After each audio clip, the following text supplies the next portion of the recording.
Doncs no, bé, en primer lloc agraït per poder explicar, per poder...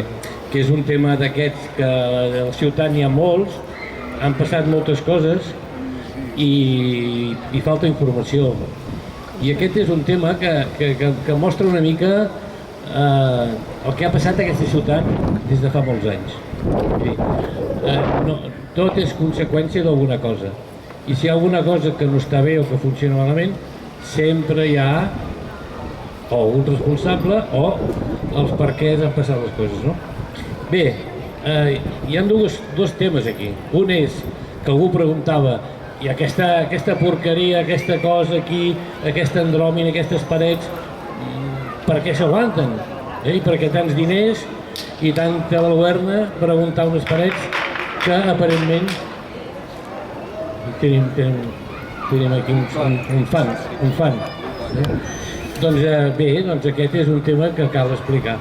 Però a part d'explicar la importància que té, o que considerem que té, potser algú pensa que no, el per què fa tants anys, 10 anys, que hi ha tota aquella estructura allà que molesta els veïns, que és un niu de porqueria, que és un perill. Això la gent no diu, és un perill per la via pública. Bé, això arrenca, val a dir, primer de tot començarem per això de...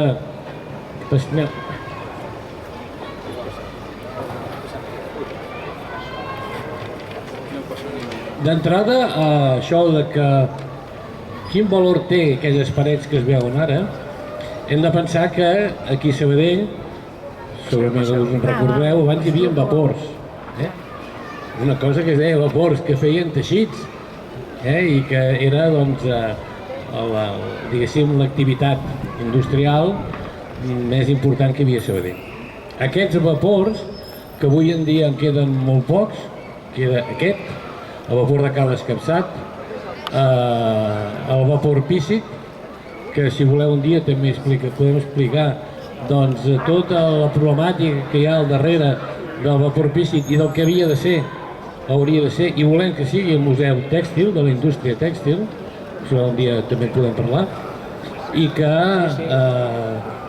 no està a terra, perquè també es va fer molta pressió, perquè si us recordeu, un senyor que abans governava aquí i que ara està a la presó, o entra i surt de la presó, i esperem que hi torni a estar molts més anys, doncs el volia tirar a terra, tot i que l'Ajuntament anterior el va comprar per fer un museu tèxtil, el volia tirar a terra per fer un teatre pel seu amic Ribalta, pel Teatre del Sol. Bé, ja en parlarem un altre dia de tot això. Però tenim el vapor Píssic, tenim el vapor de Cal Escapçat i tenim el vapor Codina, que és allà on hi ha Vimusa i el servei d'habitatge. Són els tres únics vapors que queden a Sabadell que tenen la configuració pròpia del que van ser els vapors, que són bàsicament, aquí hi ha un full que va corrent, que és del vapor Píssic, però que és de la mateixa tipologia, que són dues naus en paral·lel, el pati interior, que era el pati de drapaires, que en deien, segurament que us en recordareu, i al fons normalment hi havia la caldera i la xemeneia. I això era la tipologia, diguéssim, dels vapors, del que va ser la indústria a la ciutat, i per tant, doncs en el seu moment, quan es va fer tot el pla de protecció del patrimoni, que a Sabadell n'hi ha molt, però malauradament el tenim molt descuidat, doncs es va protegir aquest vapor de Cal Escardat, que abans havia sigut el vapor també de Joaquim Casanovas. Aquest vapor va construir l'any 1861, i per tant ja fa uns quants anys, i damunt d'aquest vapor de Joaquim Casanovas es va construir el vapor aquest de Cal Escardat, que l'any 1909 el va comprar la família Bosser S.A., i que el va tenir lloguer durant uns anys, fins l'any 1916 que el va comprar. Va estar en activitat fins als anys 80, 90, no recordo, és igual, i bé, estava protegit, dic, hi ha dues naus en paral·lel que encara es veuen des del carrer Ferran Casablanques, i hi ha el pati interior i la xemeneia que dona més aviat cap al carrer Montserrat. Bé, i això és important, perquè la situació d'ara ve d'aquí. Aquest vapor, que està protegit, ja ho he dit 3 vegades, està protegit amb un nivell de protecció que es diu volumètrica. Hi ha diferents nivells de protecció, una que és documental, vull dir que en tot cas pot tirar a terra però s'ha de documentar abans, una que és total, vull dir que no es pot tocar pràcticament res d'allò, i aquesta que és volumètrica, que es diu que s'ha de conservar les dues façanes de l'edifici, en el cas de les naus, la coberta i l'estructura interior. I a dintre pots fer-hi els usos que siguin permesos, ja sigui un local comercial, ja sigui residencial, però sempre s'ha de conservar el que són les dues parets, s'ha de conservar, diguéssim, el que és el volum del que és el vapor. A dintre pot ser el que sigui, per exemple, tenim el vapor, com és el de la biblioteca, el vapor Badia, doncs que hi ha la biblioteca. Tot i que aquell vapor només hi ha una nau, no hi ha tot el conjunt de les dues naus, pati de drapaires i xemeneia, no hi és. També hi ha d'altres vapors que s'ha conservat només una nau, o només la xemeneia. Però aquesta, ja dic, són 3, el vapor Codina, el vapor Cal Escardat i el vapor Pícit, que són els 3 conjunts que ens queden. Bé, la família Bosser, que va crear una immobiliària que es diu Fibràlia, va decidir que com que ja no tenia activitat, de fer-hi residencial. L'Ajuntament ho va deixar fer, amb la condició que no es perdessin els llocs de treball i que fes la fàbrica nova al riu Ripoll. Hi ha una fàbrica nova de Cal Bosser a baix al riu Ripoll, a tocar del molí d'en Font, a vora Sant Vicent de Junqueras, va complir a mitges. De la mateixa manera que va complir a Gas Natural amb el Museu del Gas, que si voleu un dia també en podem parlar. Que és que quan li va semblar, va tancar el Museu del Gas, i aquí us quedeu, ell va tancar la fàbrica de baix al riu, va fer el negoci de convertir la fàbrica en residencial, va fer la fàbrica de baix al riu i va estar tancada i ara té un lloguer d'altres activitats. Bé, això és una mica a part. Doncs què va passar? Doncs que aquí hi havia un senyor que no hi és, per sort, que es deia Josep Ayuso, que era el regidor d'Urbanisme, que va donar llicència d'enderroc de la coberta i les façanes interiors. Segurament que es pensava que això ningú se'n donaria compte i per tant va donar llicència per enderrocar-ho. I què va passar? Que esclar, ens va quedar unes façanes del carrer Ferran Casablanques i del carrer Alemanya sense, diguéssim, el que aguantava, que era l'estructura interior. I per això van haver de fer tota aquesta estructura tan desproporcionada, tan gran, que amb aquells blocs de formigó que ara s'aguanta. Amb aquest xat que tenim, ho deia, és que ningú fa res. Bé, doncs algú fa. Això, a l'Entesa per Sabadell, ho vam denunciar l'any, perquè hi ha un paper, ho dic perquè sí que hi ha gent que es preocupa de les coses de la ciutat. Aquí hi ha una instància firmada per mi de l'any 2006, imagineu-vos, que ja demana informació sobre això. I el 2000, aquí hi ha una... Bé, això és del 2015, si voleu passar, ja des de l'Entesa vam denunciar públicament que el senyor Josep Ayuso havia donat llicència d'enderroc d'un edifici que estava protegit i a més va donar llicència d'enderroc també amb una part dels edificis del despatx Coromines, que també ho va donar llicència sense poder-la donar. Bé, per tant, diguéssim que a conseqüència d'haver donat una llicència d'enderroc irregular, que no es podia donar, van haver d'apuntalar aquelles façanes d'aquella manera. Què va passar? Bé, doncs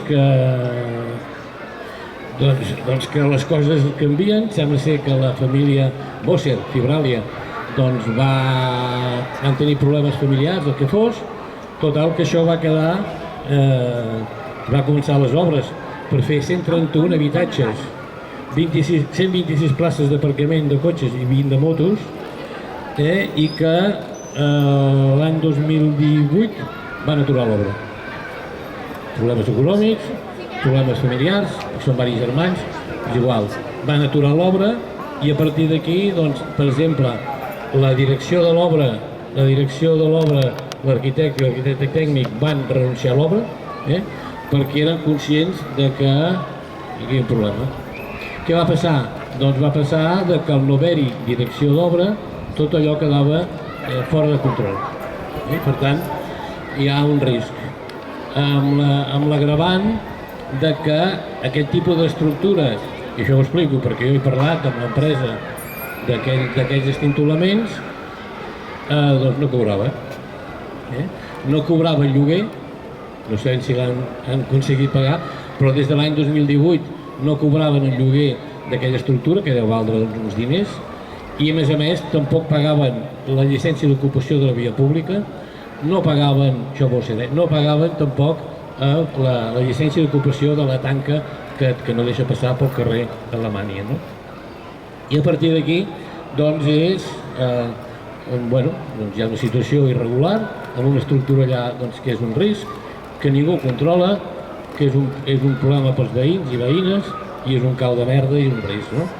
Llavors, l'any 2019, quan hi havia el govern de transformació, algú diu que ningú fa res, però sí que es fan, doncs va demanar a la família Bòssia, la Fibràlia, que retirés l'estructura i reposés tot el tema si no havia de continuar l'obra.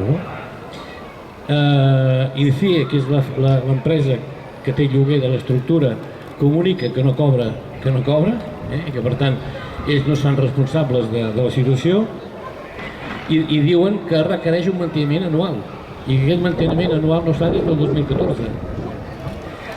I, també jo, em dedico a mirar alguns expedients de coses que passen en aquesta ciutat i vaig veure això, que no pagaven la llicència d'ocupació, no pagaven res. I això el 2019 es va fer un decret dient a Fabrília que havia o de mantenir l'estructura o retirar-la. I es va també percebre que si no retirava l'estructura, l'Ajuntament el retiraria de manera subsidiària. O sigui que nosaltres pagaríem per retirar aquella estructura amb els diners. Ara, com que pugen els impostos, doncs ara el podem retirar. Total, que la cosa estava així. Recordeu que el juny del 2019 va entrar una altra vegada al Partit Socialista i va aturar l'ordre d'arxivament de l'expedient. Això continua. I el 2000, finalment, després de queixes dels veïns, els veïns es van, i això és important que ho tinguem present, els veïns es van agrupar i es van associar, van crear una associació de veïns precisament davant d'aquesta situació. I l'abril del 2021, finalment l'Ajuntament va tornar a iniciar l'expedient donant un ordre de retirada de l'estructura a Fabrília. I el 2023 va fer un decret... Veus que em faltava una pissarra?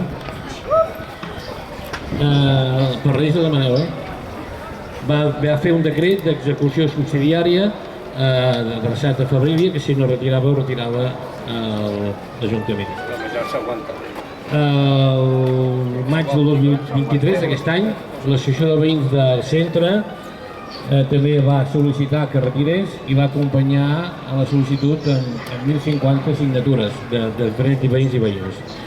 I l'última informació que tinc, que fa 15 dies que vaig trobar l'expedient, finalment l'Ajuntament ha adjudicat amb una empresa que es diu Valeri Consultors el projecte per retirar l'estructura. Clar, allò no es pot retirar de qualsevol manera, hi ha d'haver uns tècnics, hi ha d'haver un projecte que digui com s'ha de fer.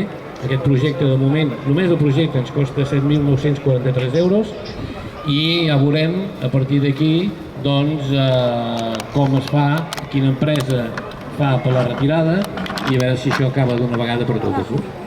Aquest és una mica el resum, el resum diguéssim d'una situació problemàtica, irregular, però s'ha de dir les coses com són, les coses que al principi no passen perquè sí. Aquí hi ha un edifici que està protegit i l'interès que té ja l'he explicat, si algú no el comparteix podem discutir, però si no s'hagués donat la llicència irregular d'enderroc, això avui en dia no estaria així. Podria estar l'obra encantada, però no hi hauria el risc que hi ha a la via pública pels veïns i un aspecte, diguéssim, de deixadesa que tenim a la ciutat. Què va passar aquest senyor que va donar la llicència? Doncs ara és l'assessor del Joan Soteres, que és un senyor que es diu que és el president de la Federació Catalana de Futbol, és el seu assessor. I per això així va com va la Federació Catalana de Futbol.